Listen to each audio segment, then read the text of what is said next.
Jill Bramlett, thanks for spending some time with me. Well, thank you for inviting me. Absolutely.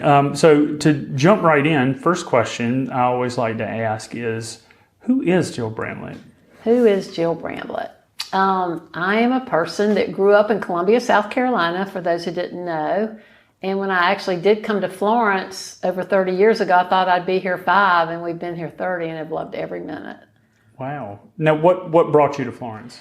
So my father had bought the store Gladstone's downtown. I don't know if you even remember that. That's where Hotel Florence is now. Oh, okay. Okay, and so it was a ladies' store, clothing store, that actually discounted name brand clothes back at a time when you didn't do that. So he didn't put that on the labels, Mr. Gladstone. He would just have it on the tag.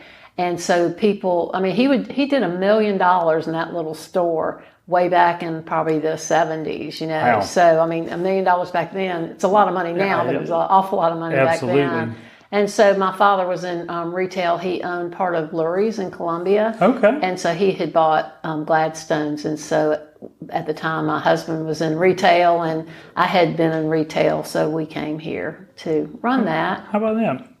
Well, look at there. You learn something new every day. Right. Again, it's one of those things. You know people, but do you really know? Why they go? Why they did what they did, how they got here. And now, where you are now, you're the executive director of the McLeod Foundation. And how did that come about? I mean, retail to fundraising. So I'll tell you a little funny story. It even goes even further than that. So I went to the University of Georgia. Go Dogs. Yeah, go Dogs. And I majored in physical education and therapeutic recreation because I wanted to teach the handicap. I wanted to do physical education with the physically handicapped. And they didn't have an adaptive PE program at Georgia, so I actually went into another field and it just didn't work out. So I ended up in retail because I had grown up in retail. And so I did that for many years. And when we came to Florence, I said, I don't want to do retail anymore. And so when I started looking for a job, I happened to fall onto, they were looking for a volunteer coordinator in the Children's Hospital here at McLeod. It was a new position. And because of my management experience with people, they felt like I might be a good choice. So I actually got that position. And I worked in the Children's Hospital for 2 years and then came over to the foundation. The director at the time's name was Lisa Freeman. I think a lot of people here would remember Lisa. And Lisa asked me to come over because actually the foundation was paying my position. And so she asked me to come over and help with the Children's Miracle Network telethon back in the day because the girl who ran that was on maternity leave. So I came over and helped with it, and then the girl on maternity leave didn't come back. And so she asked me to stay, and I said, I don't know anything about fundraising. And she said, oh, don't worry about it. I'll teach you. So I came over in October. In December, she told me she was leaving. Oh, wow. But it worked out great, you know. But I did, Mary Dean Brewer, who was our next executive director, came in. And so she was a wonderful mentor in person and helped me so much. And so I worked underneath her for many years as the Children's Hospital Fund Manager. And then, unfortunately, she had a 2-year battle with cancer, and we lost her. I'll always treasure those years because she was really so special and such a good teacher and a good mentor and friend. And so I interviewed for her position and got it, and that was back in 2002. So it's been a long haul. Yeah, well, it is. So how long, you started here in 2002, how long had the foundation been in existence? Started in 1986. Okay. And so I came over to the foundation in 93, and then I was promoted to the executive director in 2002. Gotcha. Now tell me, or really more for people who don't know, what is the McLeod Foundation? Okay. So, and that's a good question because I think everybody knows, and it's so funny how many people don't know, but we are the fundraising arm of the hospital. We're a supporting organization of McLeod Health, and we raise money to help benefit those services that may not always have enough funding. So it's McLeod Children's Hospital, cancer services, hospice services, heart and vascular, and we do a lot with those patients who don't always have the ability to get what they need to, they have a lot of obstacles to their care. So we have several funds like the Hope Fund for cancer patients. It's helping oncology patients every day. And we help with medications. I never knew that a patient may not be able to afford their pain or nausea medication. You and I probably take that for granted. And there's a lot of people that have to think, am I going to have food on my table or am I going to be able to take my medicine? So we help with that. We help with transportation because we have so many patients that come from outside the Florence area. And if they're doing radiation treatment, they may be doing it 5 days a week for 7 weeks. And if you don't have the means to make that, for the transport, then you may not be able to come for your treatment. So it helps with a lot of special needs that patients have. And that's really rewarding. Well, I remember from my time on the foundation years ago that a big part of it that at least was eye-opening to me was that there are a lot of things that the hospital, it's hard to say couldn't afford to do, but I mean, if you add them all together, it's certainly probably true. When you look at, there are a lot of things that just don't make financial sense, but that people around here need. And you touched on the Children's Hospital. I think one of the reasons that you guys do used to be the phonathon or the telethon and radiothon, is because, I mean, if you look at it as a standalone, if you were looking at it as a standalone business unit, there are a lot of things that you couldn't make a business case for that are still super necessary. And I remember just being really grateful because all of my boys were born early and spending time kind of up in and around all of the people over there. It was a big deal. But I remember NICU beds at one point was a big thing, and I think that's one of the things. Additional NICU beds were one of the things that I remember funding. And like I think you also, it's amazing to me how much we take for granted, kind of the indigent drug program and some of again, I think it's easy for those of us who ride by the hospital and say, wow, what a big building, how could they ever need to raise money? But in reality, we're not raising money to pay the surgeons. Right. They do that through the business function. There are a lot of things that are just unprofitable business lines. And also, if you think about your own checking account. So everybody's got a budget, and your needs usually are way above what your budget is. So, there's capital expense every year at the hospital, and that's what's so great about being a not-for-profit hospital is we take the profits and it goes right back into the hospital. But I'm just making up a number right now, but let's just say you have $80 million in capital needs, but you only have a budget of 20, because you have to go through a budgeting process, then what makes up that gap? And so that's why philanthropy is so important. And you're right, we do a lot for Children's Hospital. We raise over $1 million a year for Children's Hospital. And a lot of it goes to the neonatal intensive care unit because the cost of equipment is so high. And, one bedside for one of those babies could be $150,000 or more worth of equipment. And when that equipment goes down, and if it's just not an operating budget for that year, you have to figure out how you're going to pay for that. So it really is us trying to help provide and meet that gap.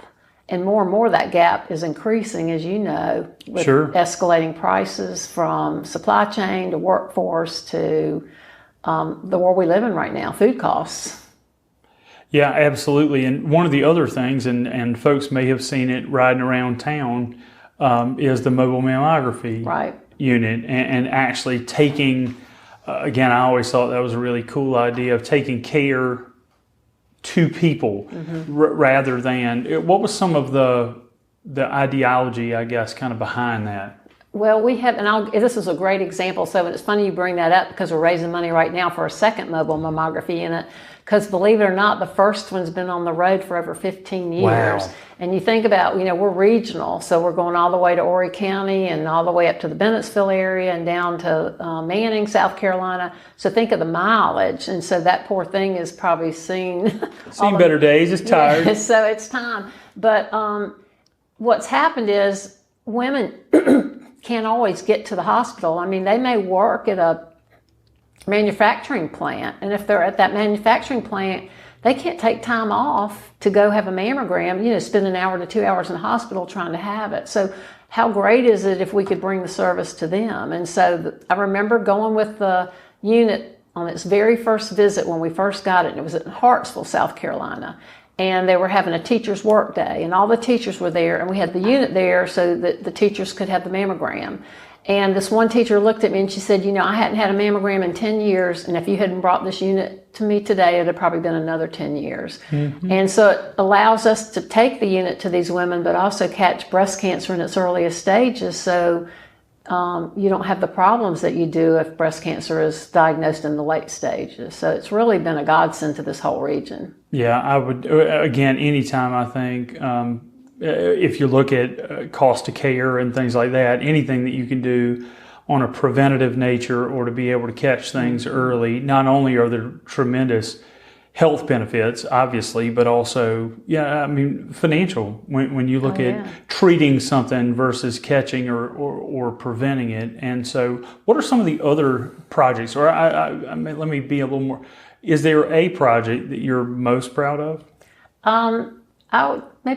I could go on and on, but I would say the hospice house. That was a project that came to us. We were actually the only inpatient hospice house in this entire region. And it is such a haven for not only the patients, but the families, in my opinion. I hear all the time the angels that work at the hospice house because they're caring for the whole family. And they're helping the family through the transition of what they're going through. And they're just so compassionate. It takes a special person to work there. And so I truly think, we went into a campaign to raise the money for that. It was about, at the time, I think it was 2005, it was like a $5 million campaign. And then they needed to expand because we had so many patients. I think we had done 12 rooms at the time. So we expanded another 12 rooms and raised another, I think it was $2.5 million to expand it. So I'm really... the whole community, the whole region has really rallied around the hospice house, and we do the hospice tree lighting every year to allow families to honor and memorialize those that mean so much to them. And I just think it's just a beautiful program.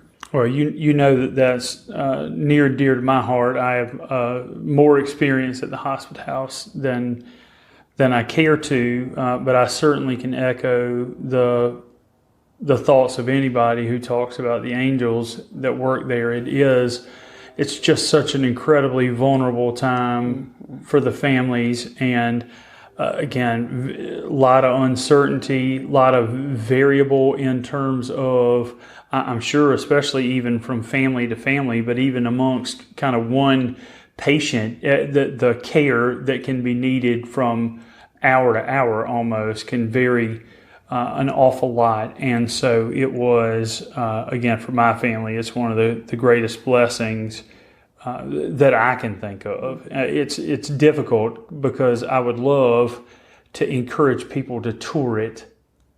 You can't fully nobody wants to tour the hospice house. Right. I get that.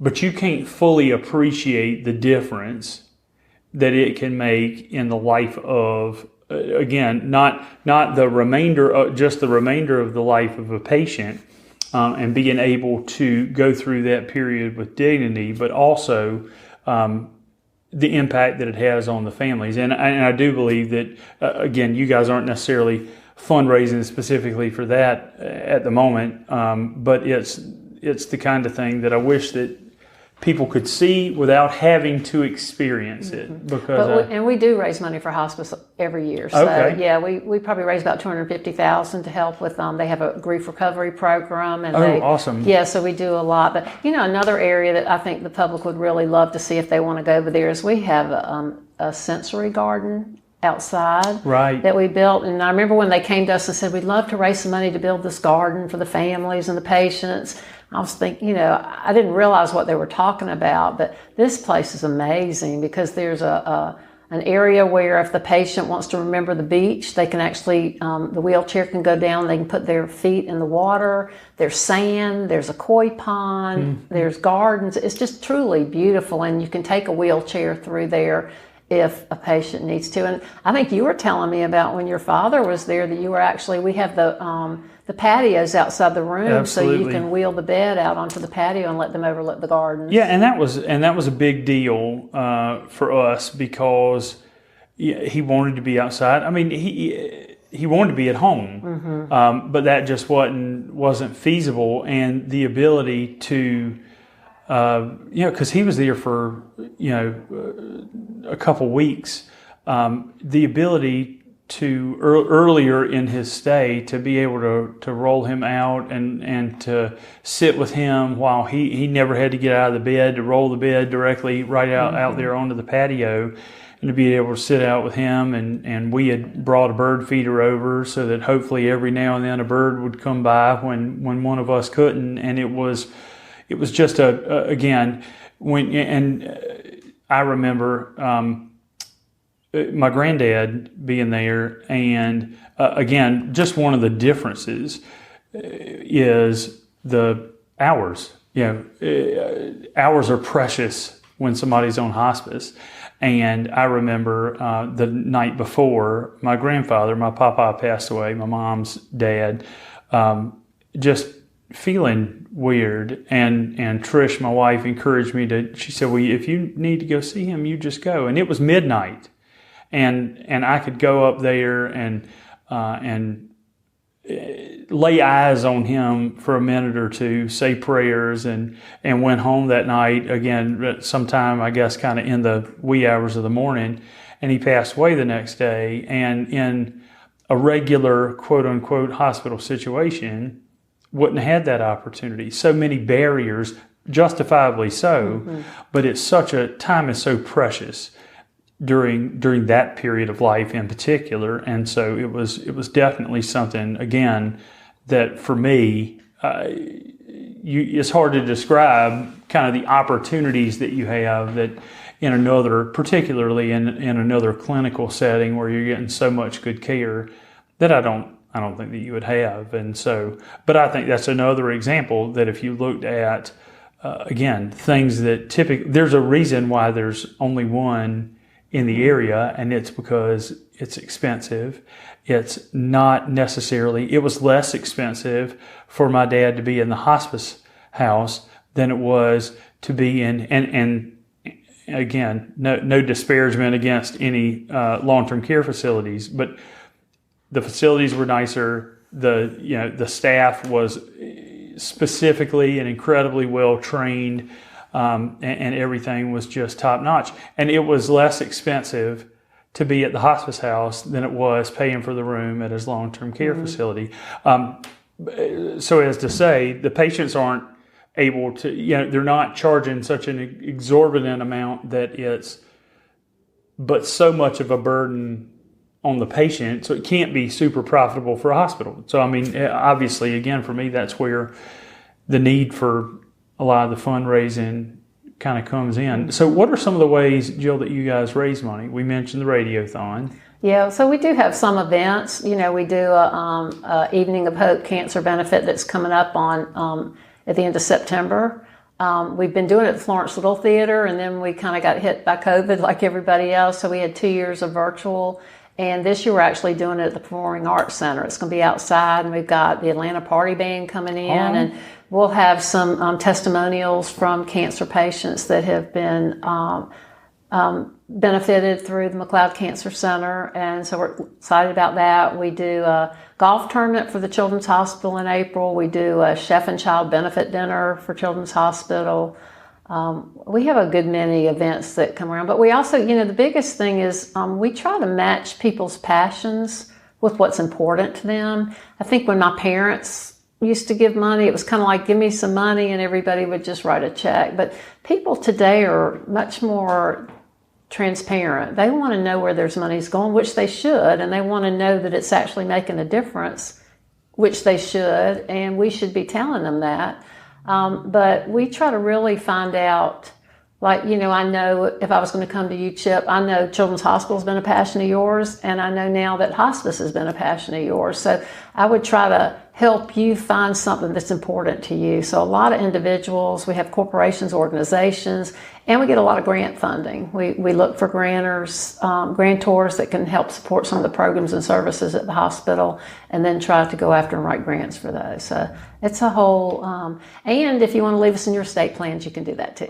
Yeah, you can be a member of the Legacy Society. That's right. So, for anybody who doesn't know, that is folks who make a gift or include the foundation in their will or estate plan, and lots of ways to do that. So if Yeah. anybody's interested in that, I'm sure that they can reach out. But that's been a great. I've been a part of that from I think the inception, and so that's there are a lot of great programs. Speaking of great things, though, one of the things that I've always been impressed by is your ability to put together a great team, because you don't do this all by yourself. Tell me a little bit about the folks who work here. Yeah, we have a great team. We really do. We have.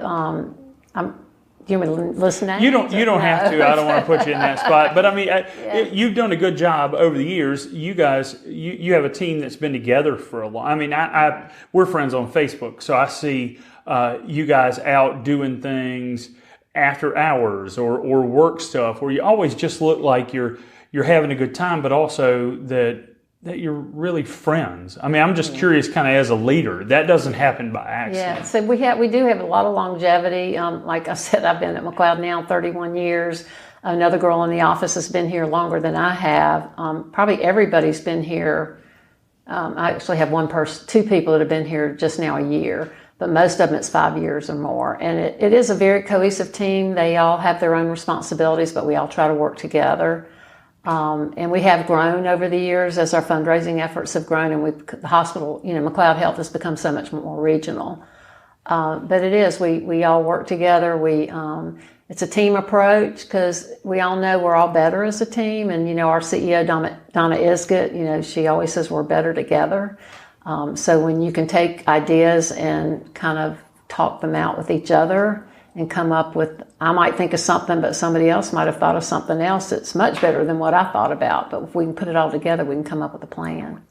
Yeah. Again, I've just always been impressed with the group that you've been able to not only to put together, but to keep together. Because if I were ever looking for a model of how I would want our team to be, again, after hours or at work events, I've seen pictures of you all just support one another, not only at work, but in life. And I think that's a really cool, it's a really cool culture. Yeah. Well, your team's been together a pretty good while now, too. Well, some of us have been. I mean, the core of our team's been together for a really long time. Mm-hmm. And that is, again, I think that's over time, right? How you build culture is keeping the core together and trying to, you mentioned, being better together is one of the things that I talk about a good bit too, but also allowing people to kind of live and work in their unique ability and the fact that we're all different. And again, that's one of the neat things here of your different folks kind of specializing in various areas. You used the term earlier, fund manager, or folks who just have specific passions that they get to go out and kind of support, but also kind of solicit support or elicit support from other people on. And so that's always been, like I said, it has been good for us, but it's I've spent a lot of time over the years with various administrative folks at the hospital paying attention to how an organization like McLeod evolves, but has also, has evolved now over 150 years, I think it is. So not quite that long, but yeah. So and so it's one of those things. You can be old, but to be old and great is two totally different things. One of them just requires survival. The other requires a lot of evolution. And that comes from great leadership too. Rob Colonis has done an amazing job leading our organization over the years, and he had the foresight for the growth. And then Donna Isgett has stepped in and has kept us moving forward, and she's truly amazing. And so great leaders who really rely on their teams. And as Donna and I've talked a lot about authentic personal relationships. You have to be authentic with people and be real with people and feel safe to talk about things. And I think if you can keep those open line of communications, it's a much better working environment. Absolutely. Well, and again, one of the things that I learned was the training and development that goes on kind of throughout the hospital. I think I mentioned to you, Trish and I, our son Christian, works for Access Health, and his boss has already given him like 2 different kind of self-help books. Yeah, I think one of them was "My Iceberg is Melting" on on change, and it's just a neat kind of top-down philosophy. I think that has over the years,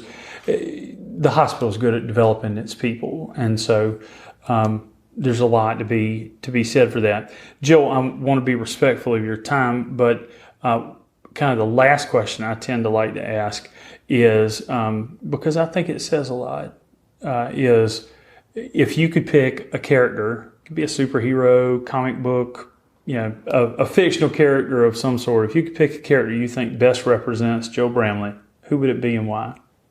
Does it have to be a fictional character? Oh, it has to be who represents me. Yeah, who do you think? I thought you were going to ask me who was my superhero. Well, you know what? If you can tell me who is your superhero? Well, I thought about that deeply, and instead of it being like a Marvel superhero, I thought about number one, the staff and the physicians at the hospital, because I saw what they've done through COVID, and they truly have been heroes. So that is one huge hero base for me. But the other was my brother.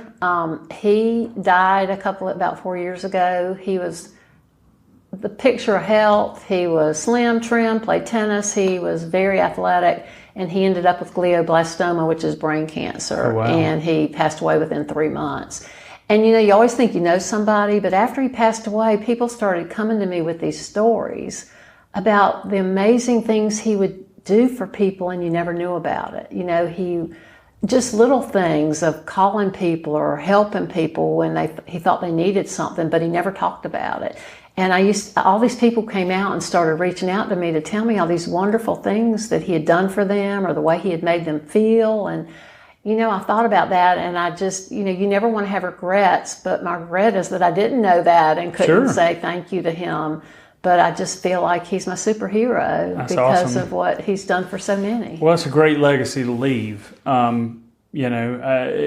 a blessing to a family to have lived a life that people are grateful for and talk about it. I guess I call him an unsung hero. No doubt. Well, and really, in no small part, probably because that's the way he wanted it. Yeah. And I really appreciate people who want to do great things, but not for the recognition, right. Because we all see plenty of that. Putting a plaque somewhere, this, that, and the other. It's really awesome to see people doing little things, not for the tax deduction or the recognition, but instead just to do it. Well, can I brag on you for a minute? Sure.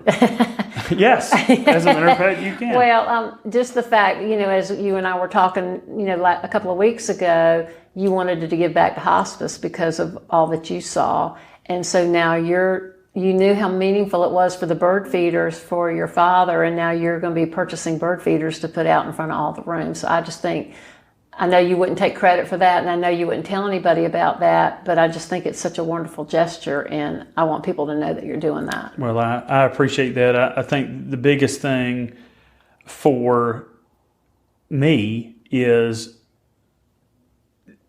remembering being, you say put yourself in somebody else's shoes.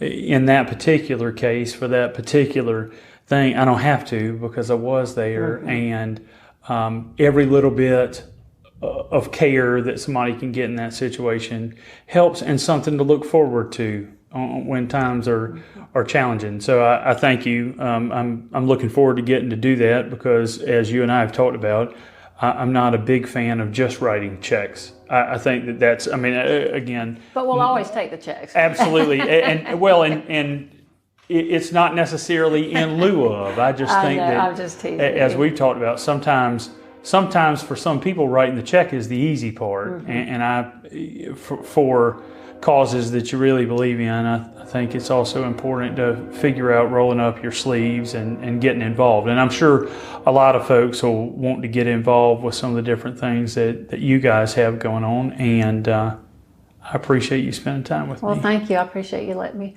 talk about my passion. I loved it.